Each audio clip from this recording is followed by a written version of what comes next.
예수 그리스도로 말미암는 위로라는 제목으로 함께 말씀을 나누겠습니다. 우리가 오늘 읽은 고린도후서 1장 3절에서 6절까지 말씀 중에서 위로라는 단어가 몇 번 나온지 아세요? 계속 위로 나오죠. 위로가 9번 나옵니다. 그래서 오늘 제목도 예수 그리스도로 말미암아 받는 위로예요. 위로는 그 파라클레시스라고 헬라어로 말하는데 가까이에서 불러주신다는 뜻을 가지고 있어요. 성경에 그 성령이라는 단어가 많이 나오잖아요. 우리는 성령을 어떤 뜻으로 많이 알고 있죠? 보통 우리가 배운 것은 보혜사로 많이 알고 있죠. 변호사로 많이 알고 있잖아요. 예수를 변호해주고 예수를 증거해주는 그런 역할로서 성령을 우리는 보혜사라고 보고 있거든요. 그런데 이 헬라어 성경을 영어로 번역할 때에 영어 성경에 하나만 있는 것이 아니라 수십 가지 되잖아요. 그래서 어떤 성경에는 성령이라는 단어가 나올 때는 카운셀러라고 영어로 번역해 놓은 성경이 있어요. 카운셀러가 뭐냐면 상담자. 성령은 우리의 상담자가 되신다. 우리의 고민, 우리의 정말 어떤 근심 이런 것들을 들어주시고 이렇게 해놓은 것이 옳다라고 길을 제시해 주는 상담자다. 카운셀러다. 이렇게 번역하고 있는 성경이 있는가 하면은 킹 제임스 버전이라는 영어 성경이 있는데요. 그곳에서는 성령을 컴포터, 영어를 잘 못해요. 컴포터인데 위로하시는 분으로 번역했어요. 그래서 킹 제임스 버전에 있는 성령이라는 단어는 거의 다 컴포터로 되어 있어요. 위로자. 성령은 우리의 위로자다. 우리의 위로자다. 이렇게 표현하고 있어요. 이게 어떠한 뜻이 맞느냐 이것이 아니고 원래 헬라어에는 한 단어의 뜻이 여러 개 또는 많을 때는 십수개가 있는데 그것을 문맥에 따라서 이제 해석하는 것이 관건이에요. 어떤 단어든지 우리나라 말도 마찬가지고 어떠한 흐름에 따라서 이 단어는 이때는 이렇게 해석하고 저 때는 저렇게 해석하는 거예요. 단어만 보고 파고들면은 성경을 정말 엉뚱하게 해석하는 경우가 많이 있어요. 성경도 원문은 중요하지만은 원문에 있는 글자만 파고들게 되면은 매우 위험하다 이거예요. 문맥을 놓치게 되면은. 성령의 여러 가지 해석 중에서 위로자라는 그 해석이 있는데 오늘은 이제 위로라는 관점에서 살펴보려고 해요. 바울 사도가 1장 3절에서 하나님을 부른 세 가지가 있어요. 하나님을 이렇게 불렀어요. 첫 번째는 우리 주 예수 그리스도의 하나님이시다. 두 번째, 자비의 아버지이시다. 세 번째, 인류의 하나님이시다. 이렇게 불려지는 하나님을 찬송하자, 찬송하리로다 이렇게 했어요. 왜 하나님을 우리 주 예수 그리스도의 하나님이시라고 부르면서 그 하나님을 찬양해야 되는가? 우리가 죄에서 완전하게 자유를 얻게 된 것은 직접적으로 누구 때문이죠? 예수 그리스도 때문이에요. 예수 그리스도께서 자기의 피를 흘리셔서 그 피값으로 우리의 죄값을 갚아주셨어요. 레위기 17장 11절에 보면은 피에는 생명이 있다라고 말했어요. 피에는 생명이 있다. 그러므로 그 피가 죄를 속하느니라. 속이라는 단어는 뭐냐면은 갚는다는 뜻을 가지고 있어요. 구속. 우리가 어떤 곳에 갇혀 있고 노예 생활하고 있을 때에 우리를 구원해내기 위해서 거기서 건져내기 위해서는 대가를 치르고 우리를 꺼내와야 돼요. 그게 구속이에요. 대속. 우리가 스스로 그것을 값을 치르지 못하기 때문에 누군가 대신해서 값을 치렀다 해서 대속. 속전. 돈을 내므로써 돈에 대한 대가로서 무엇인가를 벗어나는 것, 속전. 이렇게 속량, 속 들어가면 전부 다 갚는다는 뜻을 가지고 있어요. 용서함은 달라요. 사함은 좀 다른 거예요. 그래서 엄밀하게 따지면 죄 속함과 죄 사함이 있는데 보통 통칭해서 보통 우리가 얘기할 때는 죄 사함이라고 말을 많이 하는 것이죠. 예를 들어서 아담의 원죄는 용서 받을 수 없는 죄죠. 창세기 2장 17절에 하나님께서 말씀하실 때에 동산에 있는 에덴 동산에 있는 각종 나무에서 나는 어떠한 열매든지 아담아 네가 임의대로 네가 하고 싶은 대로 너 자유대로 먹을 만큼 어떤 열매든지 관계치 않고 마음대로 먹어 허락해 준다. 하지만 선악을 알게 하는 나무에서 나오는 열매는 먹지 말라.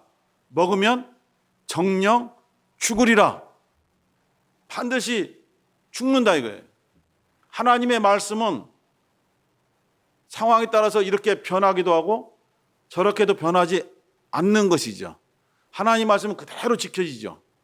그래서 민수기, 여기 민숙씨 안 계시죠? 민수기에 보면은 하나님은 인생이 아니시니 시간치 아니하시고 인자가 아니시니 후회가 없으시도다. 그러므로 그 하신 말씀을 행치 않으시며 말씀하신 것을 실행치 아니하시리라. 이 말씀이 있거든요. 반드시 하신다 이거예요. 말라기 3장 6절에도 나 여호와는 변혁지 아니하시나니 하나님의 말씀은 그대로 이루어지는 거예요. 그 아담의 원죄는 정령 죽으리라 했기 때문에 반드시 죽어야 돼요. 이제 제가 잘못을 깨달았습니다. 제가 죄를 진 것을 뉘우칩니다. 용서해 주시옵소서 해도 용서가 안 되고 그 대가를 치러야 돼요. 원죄를 지은 대가가 뭐예요? 영혼이 죽는 거예요. 영혼이 죽어서 결국은 지옥에 가서 영원한 불못 형벌을 받는 거예요. 이것이 그대로 가야만 돼요. 회개한다고 용서가 안 되는 죄가 원죄예요. 그래서 아담 스스로, 우리들 인간들 스스로는 그 원죄에서 벗어날 수 있는 방법도 없고 원죄에서 벗어날 수 있는 능력도 없고 원죄에서 벗어나기 위해서는 반드시 그 죄에 대한 대가를 치르고 빠져나와야 되는데 그 대가를 치를 만한 어떠한 것도 가지고 있지 않아요. 하나님은 죄에 대해서 대가를 치르는 유효한 것으로서는 피 하나만 인정하십니다. 그래서 레위기 17장 11절 아까 말씀한 것처럼 피에 생명이 있기 때문에 너의 생명을 내놓는다면 용서해 주겠다 이거예요. 그런데 우리가 우리의 육체의 생명을 내놓게 되면 우리는 죽어버리잖아요. 그러니까 불가능한 거죠. 영혼은 이미 원죄를 범함으로 영혼이 죽어있는 상태이기 때문에 방법이 없어요. 죄를 속하기 위해서는 피를 흘려야 되는데 짐승의 피는 영적인 요소도 없거니와 인간의 죄를 속할 수 있는 능력이 없어요. 그래서 히브리서 10장 4절에 황소와 염소의 피는 죄를 없이 하지 못하느니라 라고 되어 있어요. 그런 죄를 속하지 못한다. 죄에 대한 대가로서 갚지 못한다 이 뜻이에요. 히브리서 9장 22절에 우리가 잘 알고 있는 것처럼 피 흘림이 없은즉 사함이 없느니라라고 있지만은 정확한 단어는 피 흘림이 없은즉 속함이 없느니라 이게 맞아요. 피 흘려야만 대가가 치루어진다는 뜻이에요. 천사는 피를 흘릴 수 있는 육체를 가지고 있지도 못하고 남을 대신해서 생명을 내어줄 수 있는 그러한 어떠한 존재가 아니에요. 피조물이기 때문에. 그래서 단 한 가지 방법, 하나님께서 단 한 가지만 있는 그 유일한 방법을 우리에게 제시해 주신 거예요. 그걸 실행하신 거예요. 바로 아버지 품속에 있는 하나님과 동등하신 영원전부터 계신 말씀, 로고스를 이 땅에 육체로 보내신 거예요. 왜 육체로 보내셨어요? 그 육체에서 피를 흘리면은 예수님의 육신은 흙에서 나온 것이 아니고 말씀에서 육신이 됐죠. 그러니까 영적인 요소가 있어요. 그 피를 흘리죠. 예수님 또한 죄인이 아니시죠. 의인이시죠. 의인이 흘린 영적인 효력이 있는 피를 흘려서 그 피값으로 인간의 원죄를 대신하여 갚으면은 빠져나올 수 있는 거예요. 그게 죄속함이에요. 예수 그리스도의 피 흘림으로써 우리는 죄 속함을 받은 거예요. 대가를 치르고 합법적으로 정당하게 죄에서 벗어난 거예요. 이게 속함이에요. 예수가 없었으면 우리는 절대로 죄에서 벗어날 수 없는 거죠. 이렇게 벗어난 길을 마련해 주신 다음에 두 번째로 하나님이 우리에게 제시해 준 것은 무엇이냐? 이렇게 진행이 되어서 너희의 원죄를 예수님께서 피 흘리셔서 죄값을 대신 치르고 너를 죄에서 해방시킨 것을 믿느냐라고 물어보신 거예요. 두 번째가, 첫 번째는 물어보지 않고 일방적으로 행하신 거예요. 두 번째는 이렇게 행했는데 네가 이 사실을 믿느냐라고 물어보신 거예요. 이것이 요한복음 3장 16절이에요. 하나님이 세상을 이처럼 사랑하사 독생자를 주셨으니 이는 저를 믿는 자마다 멸망치 않고 영생을 얻게 하려 하심이니라. 믿겠느냐? 믿으면은 영생 얻을 수 있다. 하지만 믿지 아니하면 하나님의 이름을 믿지 아니하였으므로 이미 심판을 받은 것이니라라고 그 3장 17절 18절에 나와 있죠. 예수 그리스도는 우리에게 너무 소중한 분이고 우리를 죄에서 건져주신 새로운 주인이세요. 우리 믿음의 주가 되세요. 우리를 구원해 주신 구세주가 되세요. 그래서 하나님을 어떻게 부르냐면은 그 예수님을, 우리의 죄를 대속해 주신 예수님을 보내주신 하나님, 그 하나님을 찬양해야 된다라고 바울이 지금 말하고 있는 거예요. 그냥 예수님의 아버지, 예수님을 보내신 예수 그리스도의 하나님, 그런 뜻이 아니라 나를 살리셨기 때문에, 나를 죄에서 건져주셨기 때문에 지옥의 그 구렁텅이 속으로 갈 수 있는 길을 예수님이 막으시고 대신 지옥 같은 형벌을 십자가에서 대신 받으신 거예요. 이미 지옥 형벌을. 그래서 우리에게 새롭고 산 길을 제시해 주시고 생명의 길로 인도해 주신 거예요.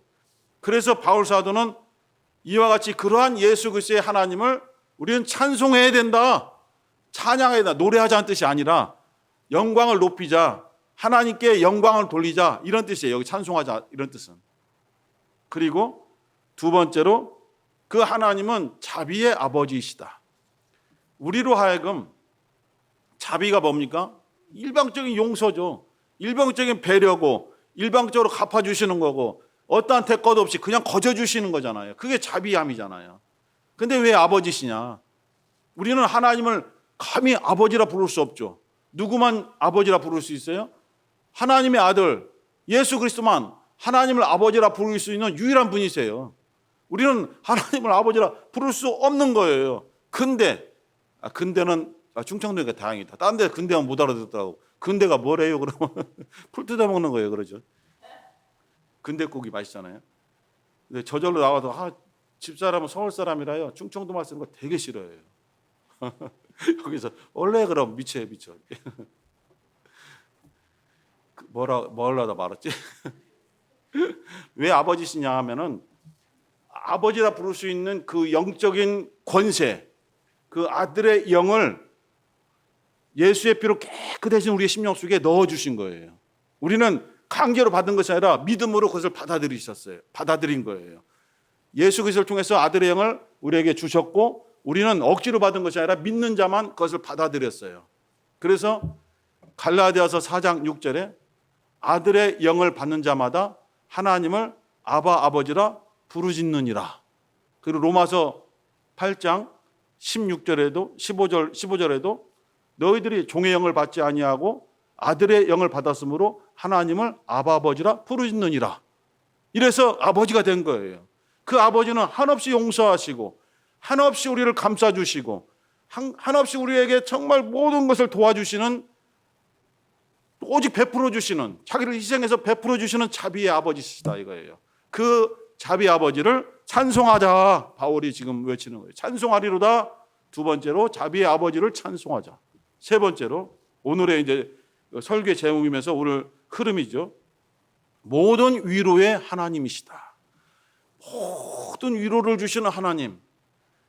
이 하나님 어떻게 우리가 가만히 있을 수 있느냐? 찬송해야 된다 해서 바울은 3절에서 하나님을 세 가지로 호칭해서 부르는데, 하나는 다시 한번 우리 주 예수 그리스도의 하나님 이분을 찬송하자.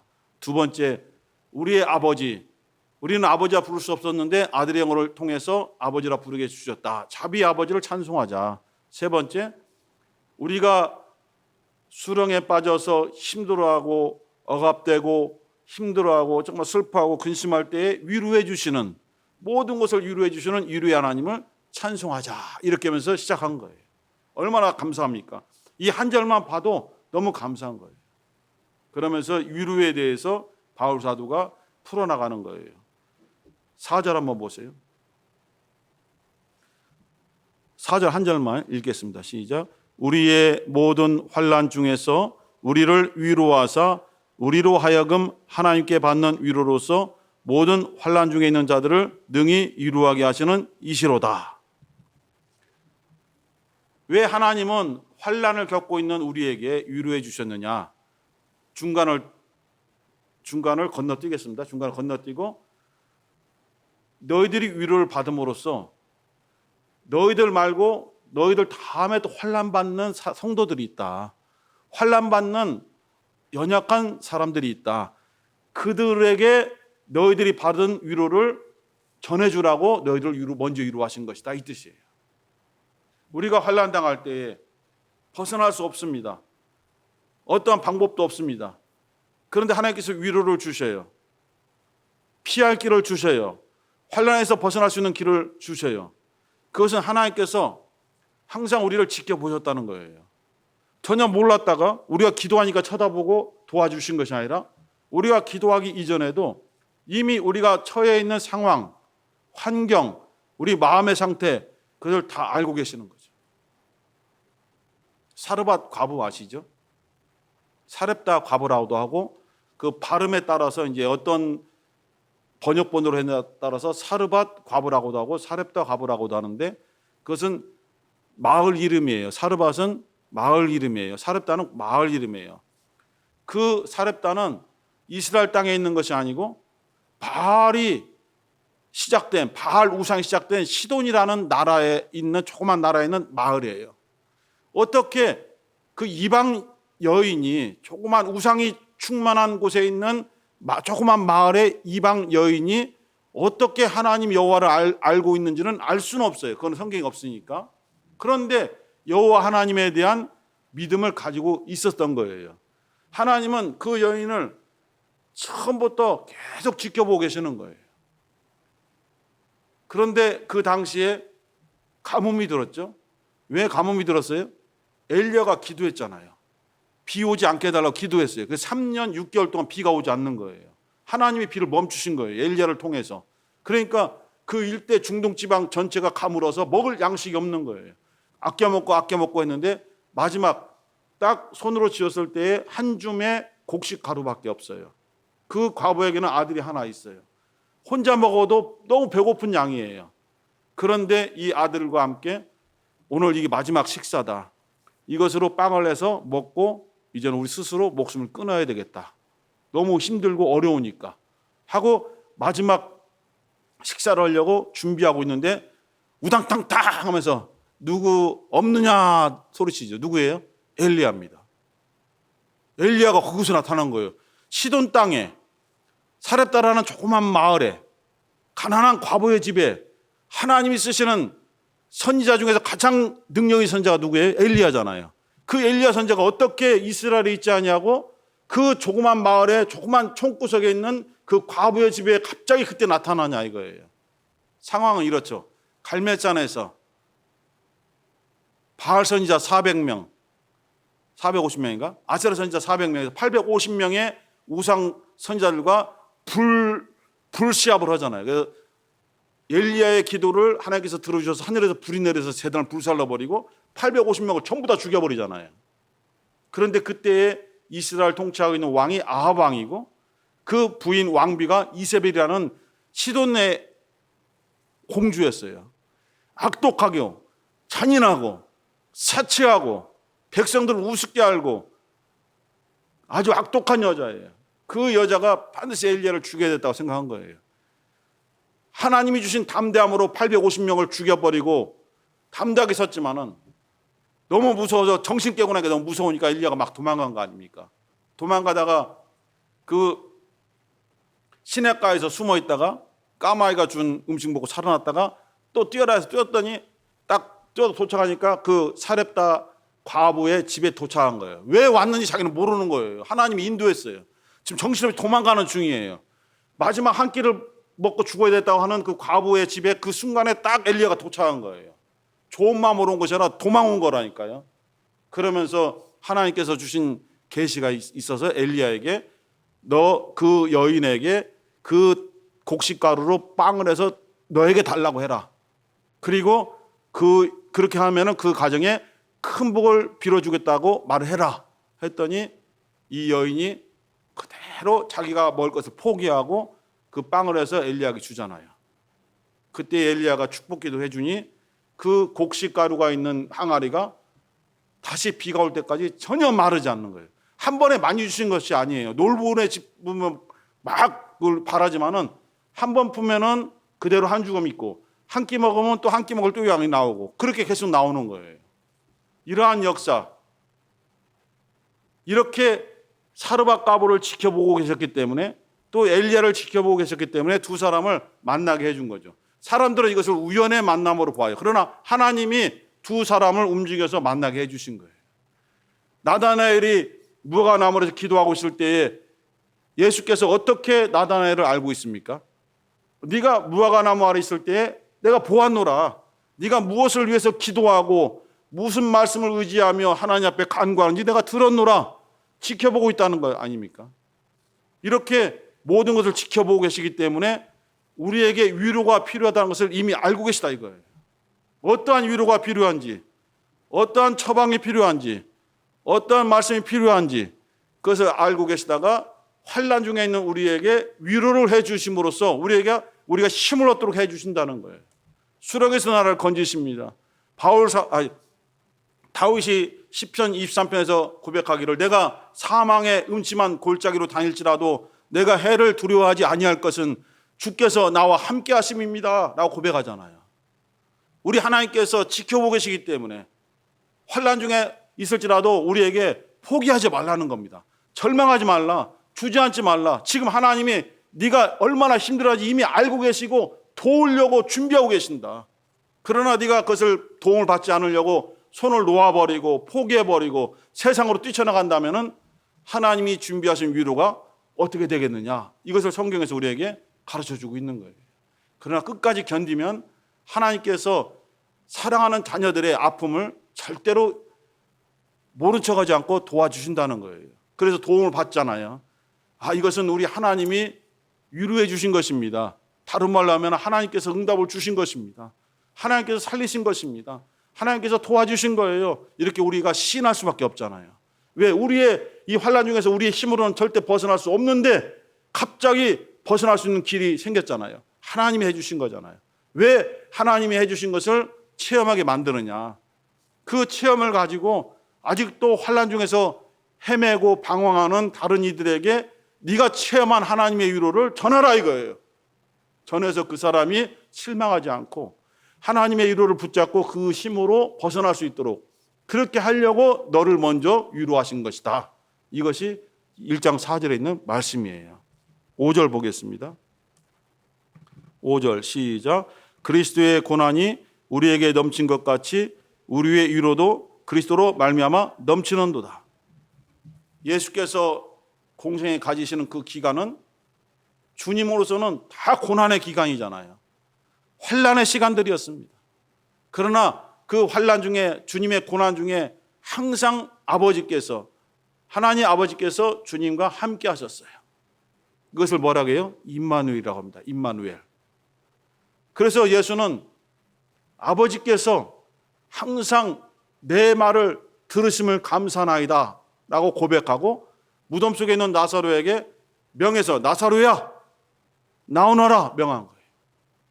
하나님과 항상 소통하면서 고난 중에서도 십자가에서도 채찍에 맞으면서도 주님은 하나님 아버지께서 함께 하시는 그 고난을 겪고 있는 것처럼 예수 안에 있기 때문에 우리가 예수 그리스도에게 속해 있기 때문에 우리도 고난 받는다는 거예요. 우리에게도 아픔이 있다는 거예요. 우리에게도 엄청난 시련이 따른다는 거예요. 주님께서 그것을 인정해 주셨어요. 너희가 세상에서 환난을 당한다. 왜 환난을 당하느냐? 너희들이 세상에 속한 것이 아니라 나에게 속했기 때문에 세상에서 환난을 당한다. 그러나 두려워하지 말라. 근심하지 마라. 내가 그 세상을 이겼노라. 너희들은 담대하라. 하면서 요한복음 16장 33절에서 말씀을 주신 거예요. 담대하라. 내가 세상을 이겼노라. 이 주님의 고난이 우리에게 넘쳤을 때에 주님께서 함께 하시는 거죠. 그만큼 예수 그리스도의 위로도 우리에게 넘쳤느니라. 이게 긍정적인, 예수 안에서 긍정적인 믿음의 언어인 것입니다. 그리고 6절 한번 보세요. 6절이 이제 4절과도 비슷한 뜻을 가지고 있지만 6절 시작. 우리가 환난 받는 것도 너희의 위로와 구원을 위함이요 혹 위로받는 것도 너희의 위로를 위함이니 이 위로가 너희 속에 역사하여 우리가 받는 것 같은 고난을 너희도 견디게 하느니라. 우리가 환난 받는 것, 왜 우리가 여기서 이제 바울과 바울의 동역자들을 의미하죠. 지도자들입니다. 왜 주님의 일꾼, 주님의 지도자들이 보호를 받아야 되는데 왜 환난을 받느냐? 그것은 성도, 고린도 교회 성도들에게, 성도들아 너희들에게 위로를 주시려고 우리에게 환난을 주신 것이다. 그 환난 중에 우리가 위로를 받았는데 그 받은 위로조차도 너희들에게 필요한 위로를 주려고 우리에게 위로를 먼저 주신 것이다 하시면서 그 후반부 보니까 이 위로가 너희 속에 역사하여, 우리가 받은 위로가 너희 속에도 역사하여 우리가 받는 것 같은 고난을 너희도 견디게 하려고 한다. 우리가 왜 엄청난 환난 속에서 견디는 줄 아느냐? 바울이 죽을 뻔한 상황이 얼마나 많이 있었습니까? 얼마나 심한 배를 많이 맞았고 배를 타고 가다가 파산해서 죽을 뻔한 적도 있고 독사에게 물린 적도 있고 어마어마한 아픔을 겪었거든요. 그런데 그 환난 중에서 하나님의 위로를 경험했어요. 위로란 것이 우리처럼 우리가 말하는 위로가 아니에요. 단순하게 아유 착하다 힘내라 이런 위로가 아니라 정말 도와주시고 치료해 주시고 길을 열어주시고 돕는 사람들을 붙여주셔서 함께 헤쳐나도록 해주는 모든 실질적인 행동이 있는 것을 위로라고 하죠. 그 위로를 우리가 받았는데 이것을 통해서 우리가 그 환난을 견디고 이겼다. 이 위로가 너희 속에 들어가서 너희 심령 속에서 역사하길 원한다. 그래야만 이 하나님의 위로가 너희 속에서 역사해야만 너희가 지금 고난을 견디고 이길 수 있다. 너희들의 인내로는 안 되는 거야. 너희들의 결심으로는 도저히 이겨낼 수 없는 거야. 주님의 위로하심이 들어가서 주님이 함께 하시면서 주님이 같이 아파하시면서 주님이 같이 우리를 사랑하시면서 도와주셔야 비로소 우리가 이길 수 있는 것이다 라고 말씀하고 있습니다. 우리 갈라디아서 6장인가요? 갈라디아서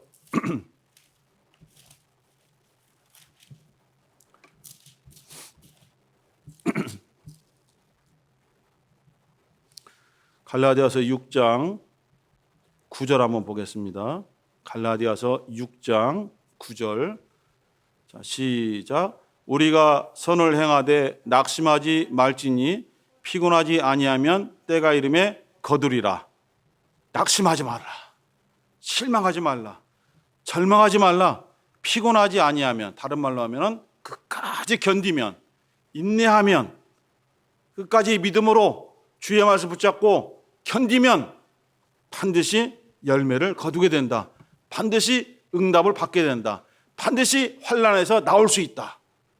요나가 물고기 뱃속에 들어갔습니다. 요나는 하나님의 명령을 거절하고 도망갔어요. 그리고 배에서 풍랑이 일었을 때에 사람들이 요나를 물속에 던져버렸어요. 죽으면 끝나는 거죠.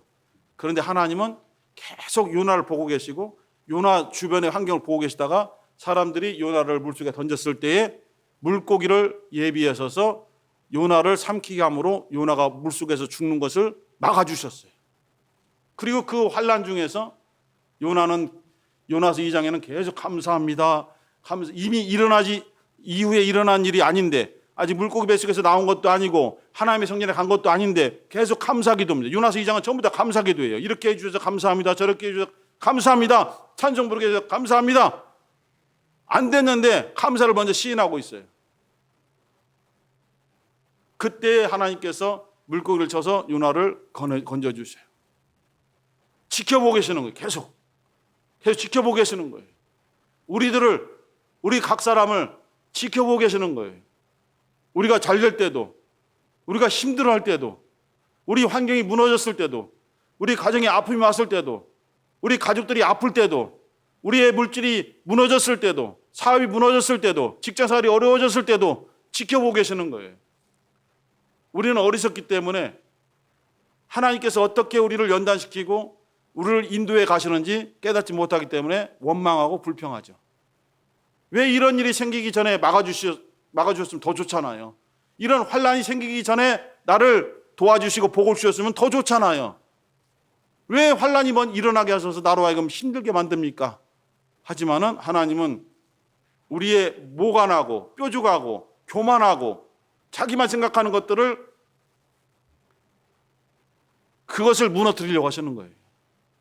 한 구절만 읽고 기도하려고 합니다. 구약성경의 신명기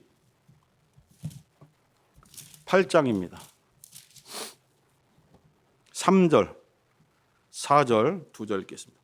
신명기 8장 3절, 4절 시작. 너를 낮추시며 너로 줄이게 하시며 또 너도 알지 못하며 내 열조도 알지 못하던 만나를 내게 먹이신 것은 사람이 떡으로만 사는 것이 아니요 여호와 입에서 나오는 모든 말씀으로 사는 줄을 너로 알게 하려 하심이니라. 이 40년 동안에 내 의복이 헤어지지 아니하였고 내 발이 부르지 아니하였느니라.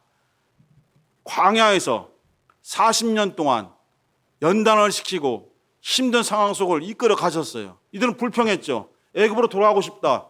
애굽 땅에 더 먹을 것이 많다. 힘들다. 하나님께서 10가지 그 재앙을 일으켜서 바로를 묶어 놓으셨고 홍해를 가르셨고 이들을 이끌어 주셨고 구름기둥, 불기둥으로 인도하셨어요. 이렇게 능력이 많으신 분이 이들을 광야로 와서 헤매게 만들 수 있습니까? 그런데 하나님께서 모세를 통해서 주신 말씀을 왜 그렇게 하셨느냐? 처음에 우리가 읽은 것처럼 너를 낮추시는 것이다. 2절 한번 봅시다. 2절 시작. 내 하나님 여호와께서 이 40년 동안에 너로 광야의 길을 걷게 하신 것을 기억하라. 이는 너를 낮추시며 너를 시험하사 내 마음이 어떠한지 그 명령을 지키는지 아니 지키는지 알려 하심이라. 너를 낮추려는 것이다. 너를 시험해서 너를 연단해서 하나님의 말씀을 지키는지 계속 자기의 뜻대로 행하는지 하나님의 말씀을 불순종하는지 그것을 보려고 계속 연단시키신 것이다. 결국은 너희들로 하여금 말씀에 순종하여 순종의 결단이 섰을 때에 비로소 여호수아를 통해서 요단강 건너 가나안 땅으로 인도해 주신 것입니다. 우리에게 환란이 있을 때에 하나님이 우리를 버리신 것도 아니고 우리를 무시하는 것도 아니고 하나님의 사랑으로서 우리를 연단시키고 더 낮추실 부분이 있는가 보다. 우리에게 모난 부분이 아직도 있는가 보다. 이거를 통해서 하나님께서 믿음의 연단을 통해서 이 환란을 통한 다음에 더 크고 더 좋은 것을 주시려고 준비해 놓으셨구나 라고 하면서 정말 기쁜 마음을 가지게 되면 환란을 이길 수 있다는 거예요. 정말 마지막 구절 로마서 8장 17절입니다. 진짜 마지막이에요.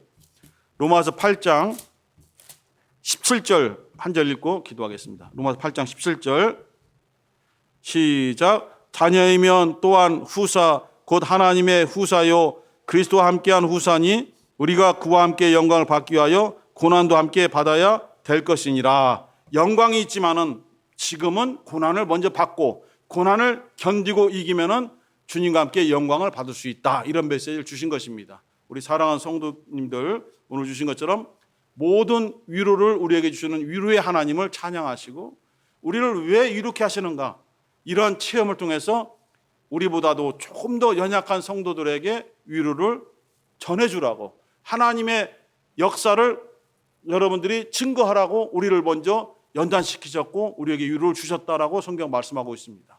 힘들고 어려운 때에 하나님의 위로를 체험하시고 기도하시면서 견디고 승리하셔서 여러분들이 바로 서시고 여러분보다 연약한 자들을 붙잡아 주실 수 있는 그러한 일꾼들 되시기를 예수의 이름으로 축원합니다. 함께 기도하시면서 모든 위로의 하나님 주님 이름으로 찬양합니다.